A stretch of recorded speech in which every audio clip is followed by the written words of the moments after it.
Welcome to another episode of the Chain Gang. My name is Jurgen Moors, and in previous episodes we talked about what is Web 1, 2, and 3, what are some basic technologies behind Web 3, and one central technology we talked about a lot was the blockchain. Now, many of you might know some examples of the blockchain, like the Ethereum blockchain, the Bitcoin blockchain. But what is a blockchain?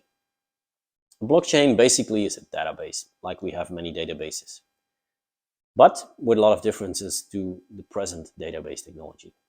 If you see what we can put in a database, whether it's a blockchain database or a central database, it majorly is a Word file, a picture, a video, so many different things. But if you look at the way that we know that what we call centralized databases, they all run from one place, one computer, one server. And if you want to change something, you do this at this one place or one server, or one company or one person holds the control over this whole database. This is different with a blockchain. A blockchain is called decentralized because all this information, all the database knowledge is stored in what we call nodes. Different places, different computers, different servers throughout all of the network hold that information at the same time. And if you want to change something with a transaction, for instance, and you want to create a new block with a new information aspect, that means that you will have to change it in a transaction at all of these different places at the same time. Otherwise, you can see that somebody tried to change something in the chain and that there was something wrong. Now, how do you visualize a blockchain? Well, basically, it's a chain of these Ruby cubes or blocks. The very first block we call the Genesis block or the birth block. This is the start of a chain.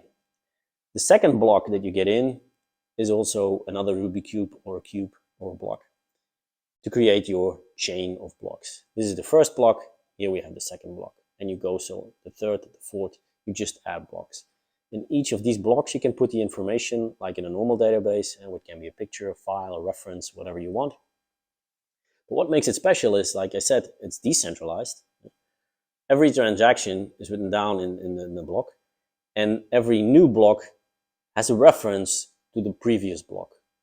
That way, you know exactly what position it should be in. And this is also very clear from the transactions log that you can always access to see from, okay, did somebody tamper with something? Was something illegally changed? So what we call a blockchain is also immutable because it is very transparent throughout the network what has happened, who did which transaction, and what the transaction exactly was. So those are three really important aspects of a blockchain. It's decentralized, it's immutable, and it is very transparent. So this is what I wanted to tell you about what exactly blockchain is. In the next episodes, we'll talk a little bit more about other technologies. Thank you very much for watching the episode where we explained the blockchain. Please follow us on LinkedIn, on YouTube, and on Instagram. Give us a thumbs up if you like it. And I see you next time in another episode of The Chain Gang. Bye-bye.